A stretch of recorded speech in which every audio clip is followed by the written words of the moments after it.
Ok. Pendant le forage RC, pourquoi est-ce qu'on doit traverser la formation de façon perpendiculaire? Salut à tous et bienvenue sur Forge Extractive avec Vital. Comme vous le savez, cette chaîne est dédiée entièrement au domaine de la géologie, des mines et du pétrole, tout ce qui est industrie extractive. Il faudra comprendre que en forage RC, il y a un objectif en fait qu'on vise. Voilà, nous avons un objectif, un target. Et c'est là qu'il faut comprendre en fait. C'est-à-dire on ne fait pas n'importe comment. On choisit la méthode et la technique en fonction de l'objectif en fait qu'on se vise. Il faut savoir que on ne peut pas forer n'importe comment dans une formation. Voilà, lorsqu'on applique la méthode de forage RC, c'est parce qu'on veut certaines informations. Donc on veut que les informations soient d'une certaine façon. Et je vais prendre un exemple très simple et vous montrer une esquisse après qui va vous permettre de visualiser en temps réel ce qui se passe lorsque on fait un forage RC. Donc sachez déjà que nous avons plusieurs objectifs lorsqu'on veut traverser la formation des facettes perpendiculaires. En premier lieu, on va parler de la représentativité des données. Ici, on doit forer n'importe comment sans pouvoir traverser perpendiculaire la formation. Dans ce cas-là, on va perdre les données. Et vous allez comprendre dans la suite de la vidéo pourquoi je dis cela. Donc il faut savoir que on veut traverser perpendiculaire la formation pour maximiser les chances en fait de récupérer l'entièreté de la lithologie qu'on va traverser, qui est présente en fait dans la formation. C'est-à-dire, quand on parle de lithologie, on parle de succession de couches dans le sol, dans la formation. Donc, si on prend une direction quelconque et qu'on fait un forage, il faut savoir qu'on peut rester dans cette seule formation-là pendant tout le forage, même si on fore pendant 20 mètres, ou 30 mètres, ou 40 mètres. Voilà. Or, si on fait de telle sorte qu'on traverse en fait la formation des facettes perpendiculaires, en ce moment-là, on va connaître en fait l'épaisseur exacte de cette formation. Donc aussi, deuxième objectif qu'on peut avoir en fait, c'est de récupérer en fait les échantillons qui vont refléter exactement la formation en termes de teneur, en termes de texture. Voilà. Pour ne pas pouvoir se tromper, pour pouvoir savoir exactement, pour pouvoir avoir assez d'informations en fait sur notre formation. Et aussi, pour pouvoir aussi repérer certaines zones structurales telles que des veines, des failles, des plis. Il est très important en fait de forer de façon perpendiculaire dans une formation. Donc il faut connaître déjà les mesures avant de commencer un forage.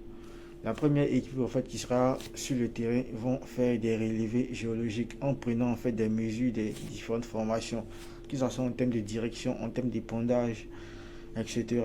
Il faut savoir que si par exemple pendant le forage en fait on ne traverse pas la formation des facettes perpendiculaires et que le forage en fait n'est pas représentatif, alors ça veut dire qu'on peut fausser sur les teneurs en fait. On peut prolonger par exemple tout le long en fait d'une formation et penser que en fait cette formation est grande alors qu'en réalité cette formation est petite.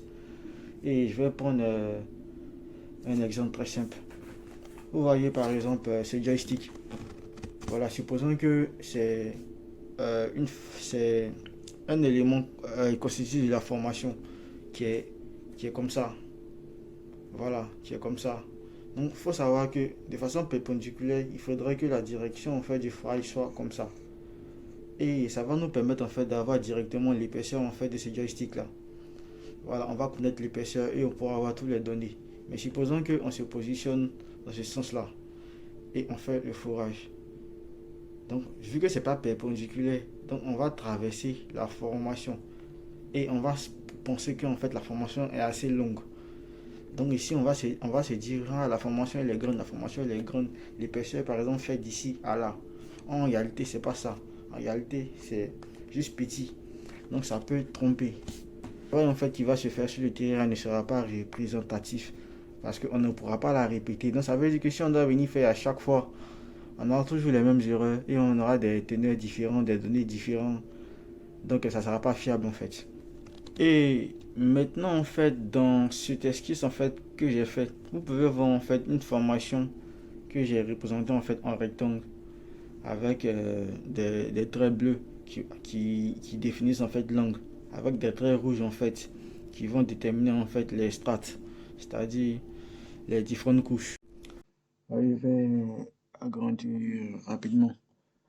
Donc voilà, nous sommes dans l'esquisse et voilà, voici ici l'angle de forage, l'orientation de la formation ici. Donc vous voyez que dans cette formation rectangulaire là, j'ai fait des lignes rouge, rouge, rouge, rouge qui vont représenter en fait les différents strates qu'on va traverser. Donc vous pouvez voir que dans cette formation là, voici l'orientation des strates. Voilà, il s'agit de suivre une certaine direction. Donc nous, lorsque nous allons faire le forage, on aura les données de cette formation-là. On aura la direction, tout ce qu'il faut savoir en fait de cette formation-là. Donc en fonction de ça, nous allons nous positionner. Donc une fois qu'on se positionne, on doit faire de telle sorte qu'on puisse respecter en fait tous les coordonnées. Voilà. Et une fois qu'on va se positionner, on sera dans le sens contraire de la formation, de sorte qu'on puisse traverser cette formation de façon perpendiculaire. Maintenant, voici l'exemple qu'il faut comprendre. Donc ici, la ligne bleue, c'est l'angle de forage. Donc, supposons que ici, on a le mât et on a la tige de forage qui rentre dans la formation. Et voici un strat. Voici. Ici, on a un strat. On a une deuxième strat. On a un troisième strat, ainsi de suite. Donc, arrivé ici, on va pénétrer euh, la formation. Et une fois qu'on arrive là, on a fini de traverser un strat. Donc, on va continuer. On va continuer. Une fois qu'on continue, on arrive ici. On a traversé le deuxième strat. Une fois qu'on fait, on a traversé le troisième strat. Donc, vous voyez que ici, j'ai représenté en fait ici cette ligne pour qu'on puisse voir que toutes les informations en fait sont incluses. C'est-à-dire, on aura l'information qu'il faut de cette formation-là. Donc, ça veut dire que si on avait foré derrière, on allait avoir encore les autres qui sont juste devant là. Donc, au fur et à mesure en fait que la grille de forage, on va progresser sur la grille de forage, on aura les autres informations qui sont de part et d'autre en fait de ce strat-là. Donc ça veut dire que si on ferait 2 mètres derrière ici, on allait avoir traversé là, traversé là, traversé là, traversé là. Donc on allait avoir en fait les informations. Donc au fur et à mesure qu'on allait forer, on allait avoir les informations de façon perpendiculaire. Maintenant, supposons que ici l'angle n'a pas été respecté, ça traverse pas de façon perpendiculaire en fait cette formation. Donc vous allez voir que quand si par exemple ça rentre comme ça va modifier en fait la distance. La distance ça y est, de ce strat là, de là à là, sera supérieure à la distance de là à là. Voilà donc bon, je pense qu'il n'y a pas grand chose à expliquer ici, hein, tout est déjà clair. Voilà, déjà avec l'exemple du joystick, c'était assez clair. Donc ici c'était pour que vous puissiez voir en fait dans quel contexte cela se fait. Voilà. Donc, le but, en fait, c'est de toujours avoir les données qu'il faut, d'avoir les données qu'il faut pour chaque strat ou pour chaque formation que nous allons rencontrer dans l'ensemble de la formation. Alors, merci.